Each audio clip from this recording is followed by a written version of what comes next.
expandir las fronteras de la aviación.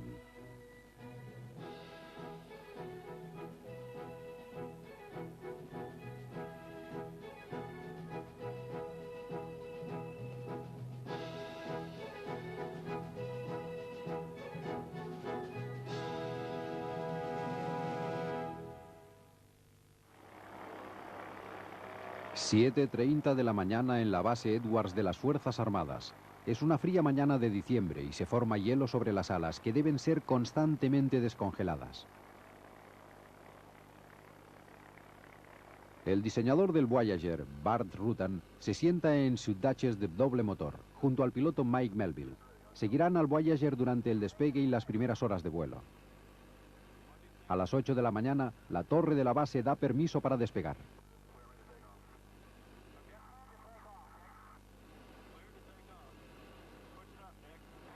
Empieza la carrera para el despegue. La velocidad de despegue es de unos 90 nudos y se necesita una velocidad de 100 nudos para que el Voyager despegue con los depósitos llenos. Gina Yeager controla la velocidad y la distancia recorrida. A medida que el avión avanzaba por la pista, dudé de si podrían controlarlo. No estaba seguro de si conseguiría despegar. No sabía si, con aquel peso, el tren de aterrizaje resistiría las sacudidas contra los surcos de la pista. Al principio marcha bien, pero entonces las puntas de las alas empiezan a doblarse hacia abajo, rozando contra el suelo.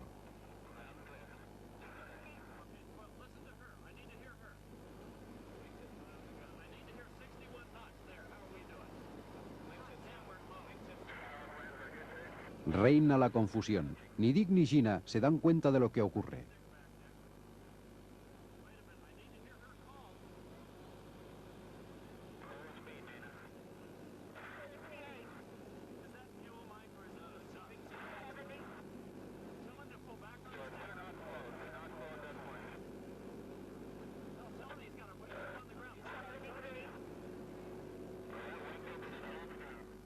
A nadie se le había ocurrido que podrían doblarse hacia el suelo de aquella forma. Ver cómo se doblaban era una imagen terrorífica, sobre todo si sabías que las puntas de las alas estaban cargadas de combustible.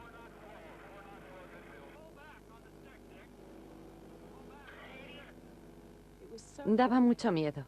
Y oír la voz de Gina que contaba las 100 yardas a medida que avanzaba, con aquella voz tranquila, casi monótona, me decía a mí misma, ¿cómo lo hace? Resultaba increíble.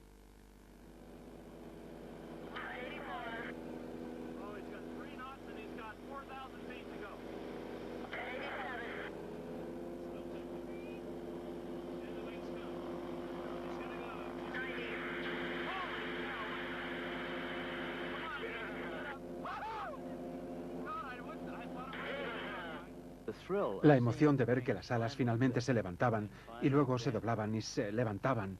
¡Wow! Y finalmente se alcanza la velocidad mágica de los 100 nudos.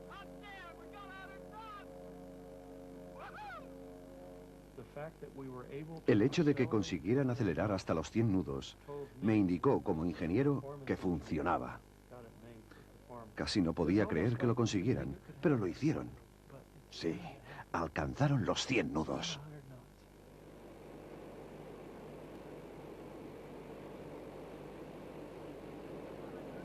El Voyager ya ha dejado la pista y empieza a subir. Es el momento de evaluar los daños en las puntas de las alas.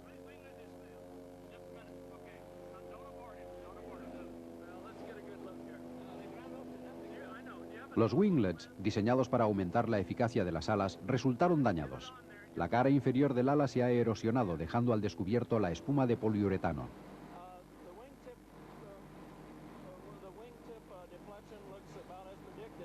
Bart Rutan examina el avión y se enfrenta a la decisión de abortar o no el vuelo. El daño sufrido en las puntas de las alas no parece haber ocasionado ninguna pérdida de combustible ni la obstrucción de ningún conducto. Sin embargo, no cabe duda de que los winglets se aflojarán, provocando resistencia. Tendrán que deshacerse de ellos de alguna forma.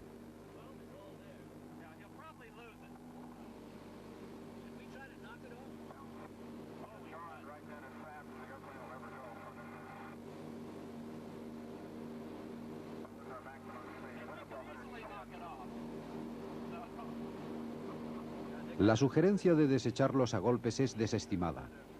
La idea de Bart es aumentar la velocidad del Voyager en 10 nudos y esperar que la corriente los desenganche. El ala derecha empieza a temblar.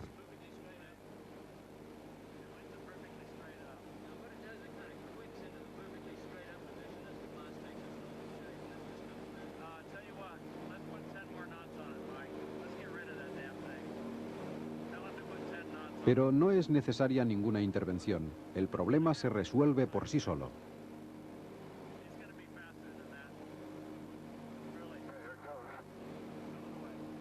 Una vez más vuelven a examinar los daños. El corte parece bastante limpio. Algunos cables han quedado sueltos, pero parece que no existe peligro alguno de un cortocircuito, lo que resulta tranquilizador, considerando la cantidad de combustible que lleva el Voyager. A Bart le parece que las alas están desequilibradas y las examinan de cerca.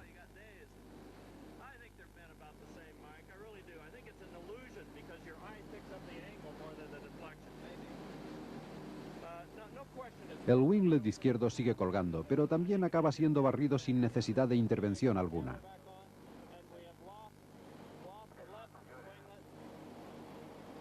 Bart diseña algunas pruebas de control y de estabilidad para que Dick las lleve a cabo. Los resultados indican que el Voyager vuela perfectamente. Se decide conjuntamente que el vuelo seguirá adelante. Una vez sobre el Pacífico, llega el momento de que Bart, Mike y Sally se despidan de Dick y Gina.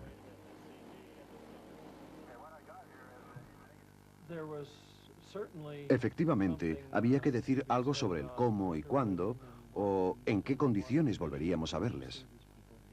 E incluso si volveríamos a verles. Cuando hace 4 años empezamos a planear este vuelo, pensamos invertir todo el dinero en seguirles alrededor del mundo y así poder vigilarles.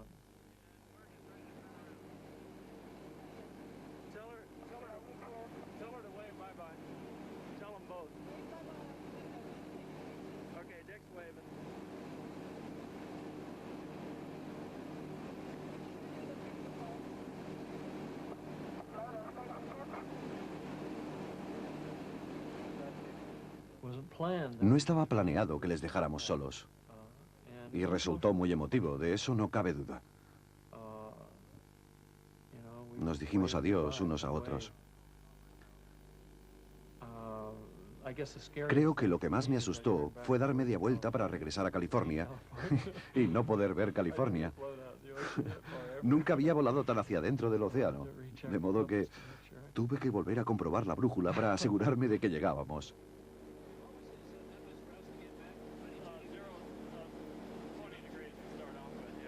Cuando Bart Rutan dio media vuelta para regresar a casa, dejaba tras de sí a un hombre y a una mujer volando hacia el Pacífico, cuyas vidas dependían del avión que él había diseñado para que dieran la vuelta al mundo.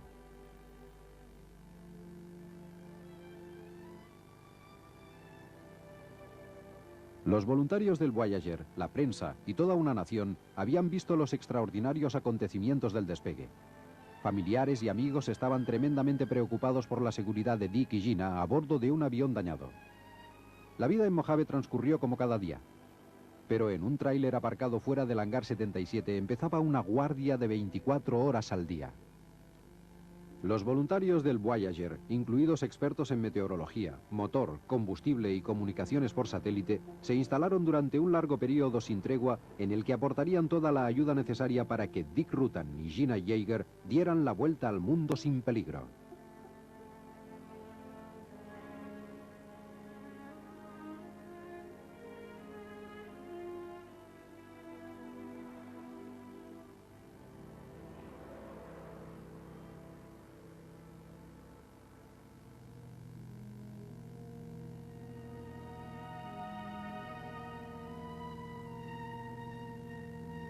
En el Pacífico, Dick y Gina entraban en la rutina del vuelo. Ahora que ya estaban en camino, su mayor preocupación era el tiempo.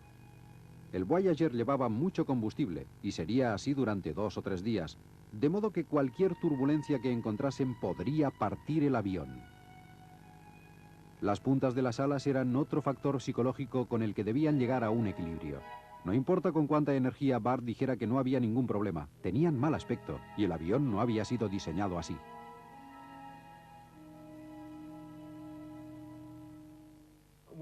Mientras sobrevolábamos el océano, la información sobre el vuelo me informaba de que los daños en el ala no eran críticos.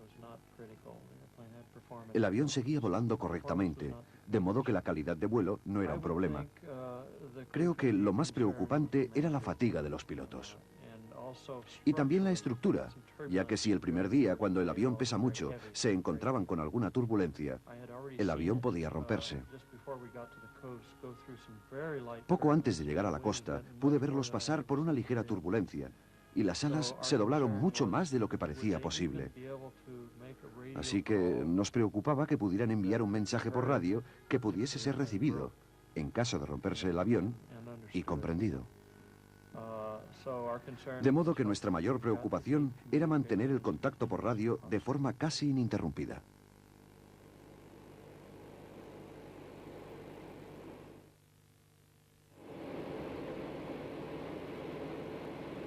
Al día siguiente, Dick seguía en los mandos. Llevaba sentado allí más de 24 horas. El Voyager disponía de un pequeño control lateral, como en los cazas, a la derecha de la cabina. A medida que se adentraban en el Pacífico, Dick se resistía más y más a ceder el mando.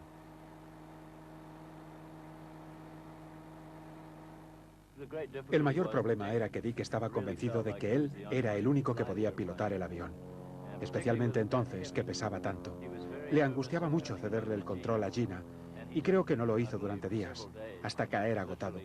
Hubo un momento en el que las personas del tráiler intentaban comunicarle que debía abandonar los controles. El doctor Jutila intentaba convencerle para que se retirara a descansar un poco. Finalmente entré yo y le ordené literalmente que abandonara el asiento, y puesto que era su wingman, por así decirlo, me obedeció. Eso ocurrió después de creo que 3 días. El avión ya había perdido suficiente peso y era mucho más manejable. Gina hizo un buen trabajo. Recuerdo que me sentaba a la radio y hablaba con ella durante largo rato. Y él, se durmió inmediatamente. La verdad es que Dick es una persona muy obstinada. Pero de no haber descansado, la experiencia habría resultado un fracaso. El Voyager se comunicaba y recibía la información meteorológica por satélite. Se dirigía a la zona de convergencia intertropical cerca del Ecuador, donde los vientos alisios lo empujarían, ahorrando combustible y ganando velocidad. El precio a pagar era la posibilidad de una tormenta tropical. En Mojave, el experto meteorólogo Len Snellman estaba en alerta constante para avisarles de cualquier peligro.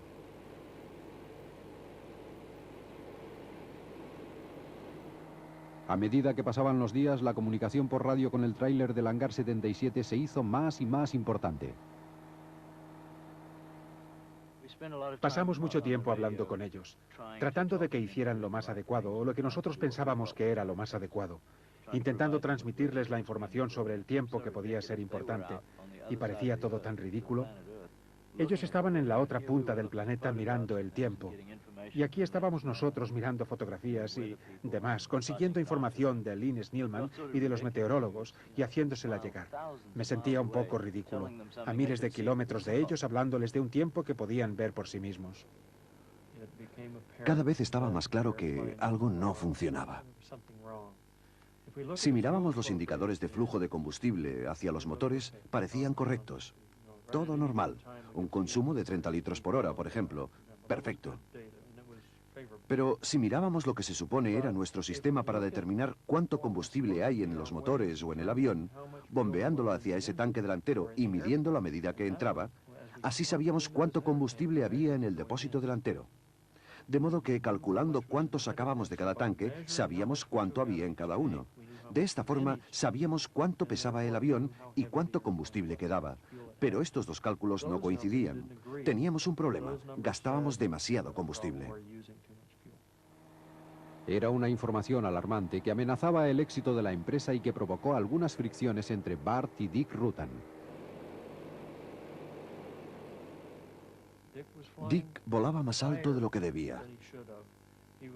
Volaba rodeando las nubes, incluso retrocedió y giró en círculo. Utilizó el motor delantero más tiempo del que se había planeado. Pensábamos que pilotaba el avión sin cuidado, derrochando combustible.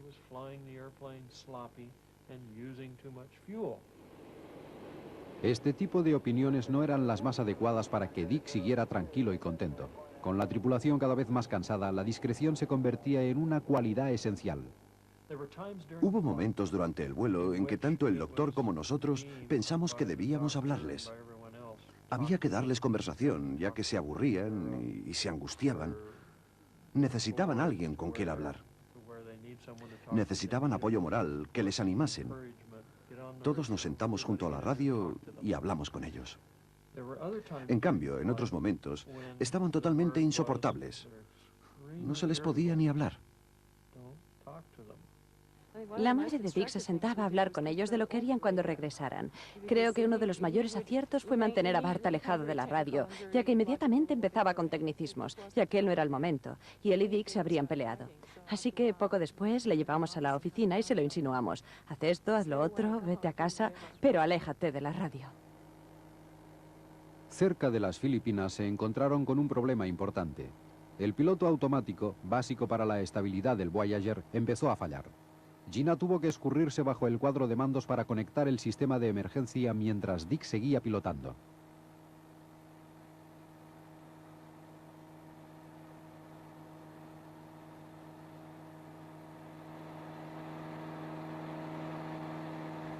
Este problema quedó solucionado, pero el tema del combustible seguía preocupándonos. Estudiamos los datos del flujo de combustible y también el sistema de combustible. Y lo más curioso es que, tanto a bordo como en tierra, todos nos imaginamos lo que debía ocurrir.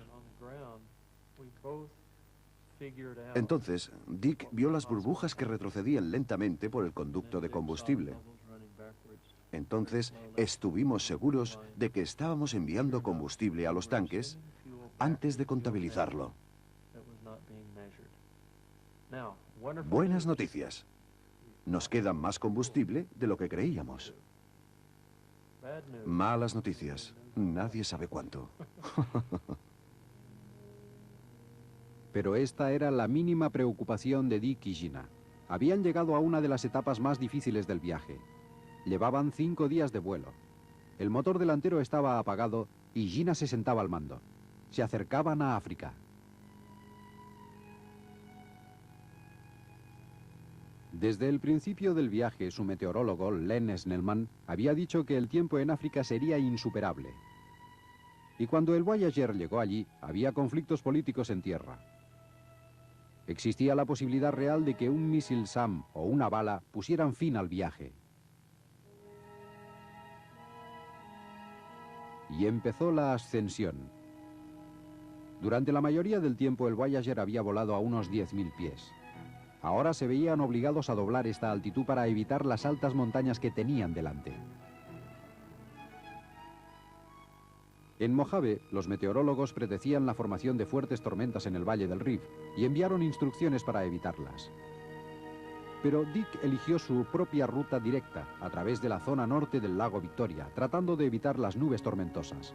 Subieron a 20.000 pies y por un momento Gina se desmayó por falta de oxígeno. Dick creyó que estaba muerta y empezó a tener alucinaciones sobre su propia muerte. Para ganar altura tuvieron que volver a encender el motor delantero. Con los 2 motores en marcha, el ruido era ensordecedor. El sistema electrónico de supresión de ruidos había fallado desde el principio, y lo que le salvó de la sordera irreversible fueron los auriculares que amortiguaron el grueso de las ondas sonoras. África resultó una pesadilla, pero una vez sobrevoladas las montañas, empezaron a descender, y a medida que sobrevolaban la costa en dirección al Atlántico, el duro Dick Rutan se encontró llorando. Sin embargo, tras 6 días de ruido constante, falta de sueño, fallos en el equipo, y confinados en un espacio similar a una cabina telefónica, todavía les faltaba una tercera parte del camino.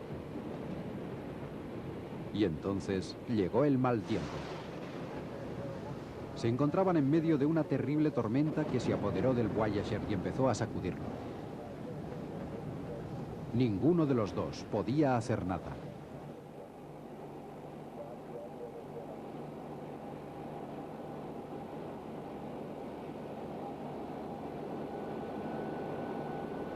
Dick pasó algunos malos ratos durante el vuelo.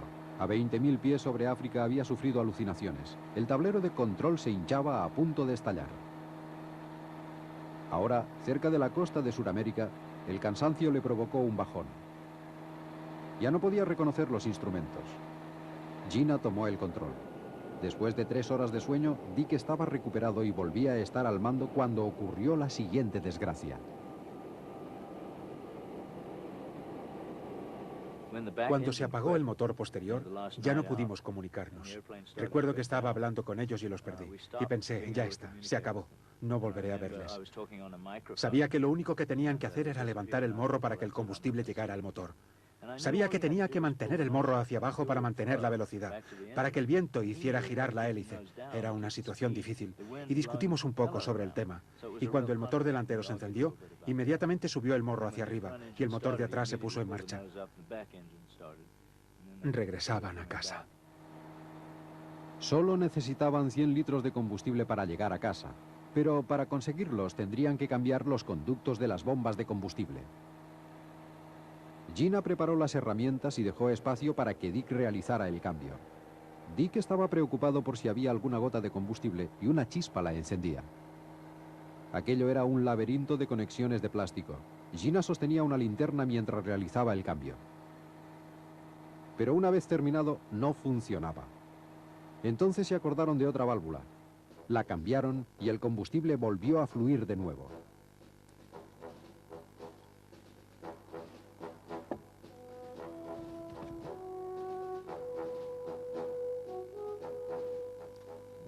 Finalmente, consiguieron bombear suficiente combustible hasta el depósito delantero para poder regresar a la base Edwards. Solo el suficiente. Bombeaban pequeñas cantidades de combustible de donde las había, hasta conseguir que el nivel alcanzara la cifra mágica de los 50 litros necesarios para volver a casa. Y tan pronto como esto ocurrió, ¡qué descanso! El avión lo había conseguido. Bart Rutan y Mike Melville salieron antes del alba para encontrarse con el Voyager y darle la bienvenida a casa.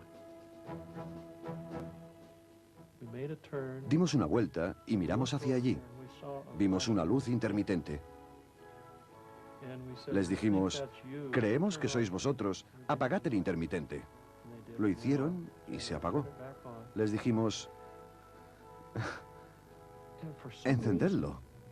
Y por alguna razón, todos lloramos. Fue algo maravilloso. Dick, el viejo fanfarrón, tuvo que hacer un número final. Después de todo lo que habían sufrido, con todo el agotamiento, se dio el lujo de dar unas vueltas a baja altura frente a nosotros. Y nosotros le decíamos, venga Dick, aterriza de una vez, olvídalo, aterriza.